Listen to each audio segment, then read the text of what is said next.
The Gunlance in Monster Hunter now is a very powerful weapon, and it's all thanks to the power of shelling. The Gunlances you will craft will depend on this one factor alone. In this video, I'll be guiding you through the Gunlances you must craft and the Gunlances you might want to avoid. Now, to unlock the Gunlance's true potential, we need to understand how shelling works. Shelling damage is only affected by three things. It's affected by armor skills like artillery, sneak attack, and aggressive dodger. It's also affected by the weapon's grade level and the Gunlance type. Overgrading your Gunlance to a higher grade will increase its shelling damage. But do take note that simply upgrading your Gunlance from grade 7 level 4 to grade 7 level 5 will not increase its shelling damage. Only overgrading will do. Shelling damage for all Gunlances at the same grade will be the same regardless of raw, status, and elemental stats. These three stats only affect thrusting and slashing attacks and the worm stake shot. The type of Gunlance also determines how much damage your shells will be doing. Each type has certain modifiers making them excel at certain attacks while being weaker at others. Normal type Gunlances have the most shells, so they excel at burst fire attacks, while wide type Gunlances may have the fewest shells, but they make up for it by excelling in single shell damage. Long type Gunlances, on the other hand, have the longest range and they excel at charging shells. So there is in fact no best or worst Gunlance in Monster Hunter now. It all depends on your preferred playstyle, and the armor skills you will equip will depend on the types of attacks you will be using. Normal type Gunlances excel in the full burst playstyle, so you will be using the rising slash and overhead smash frequently to start off your combos. You won't always get the opening to do a full burst, so these boomstick slap attacks will still greatly benefit from elemental attack skills. Normal elemental Gunlances are still the best Gunlances you can craft. For normal elemental Gunlances, here are your options. The Zinogre Gunlance for thunder, the Legiana Gunlance for ice, the Jagras Gunlance for water, and the Anjanath Gunlance for fire. These weapons will benefit from elemental attack skills, but I would always prioritize getting artillery level 3 in your builds to increase shelling damage.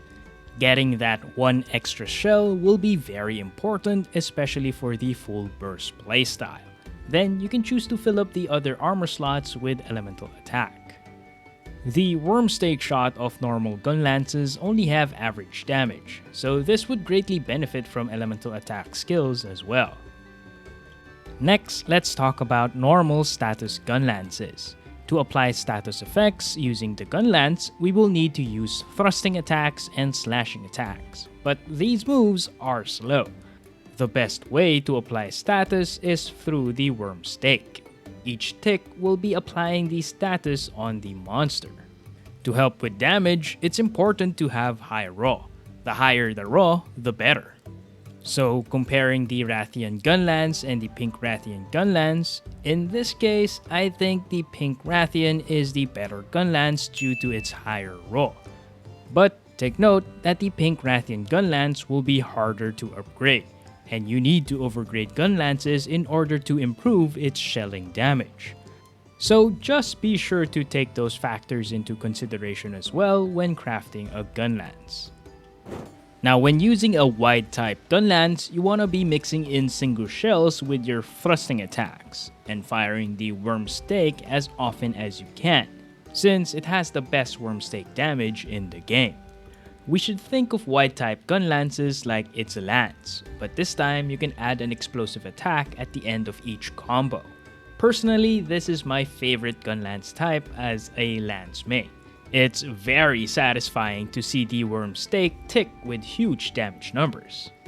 Now wide type Gunlances would be the ones benefiting the most from elemental attack skills, since we are using thrusting attacks and the worm stake often.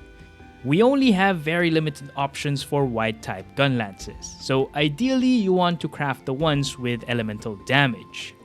You can craft the Kezu Gunlance for thunder, the Barioth Gunlance for ice, and the Jura Gunlance for water.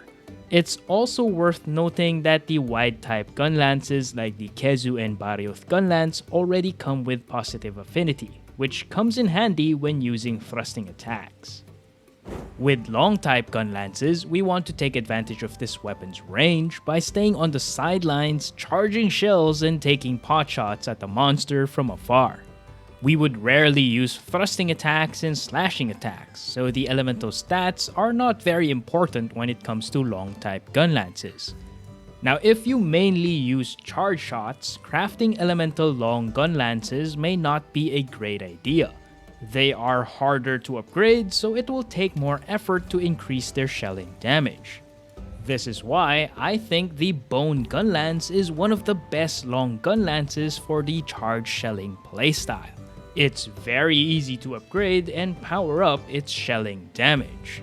When you compare it with the grade 5 Deviljho Gunlance against the grade 5 Bone Gunlance, they deal the same damage. It's the same story with the grade 6 Kushala Gunlance and the grade 6 Bone Gunlance.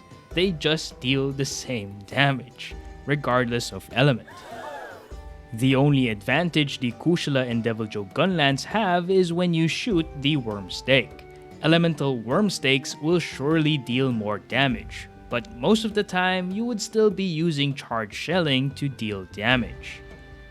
But some of you guys might choose to play the long type Gunlance with a full burst playstyle. If so, the elemental Gunlances would surely have the advantage. Now, there's nothing really wrong about using long type Gunlances with the full burst playstyle. It's just not gonna be as good as normal type Gunlances, and you will have to invest in artillery level 3 to get that extra shell for more damage. But hey, do whatever you want.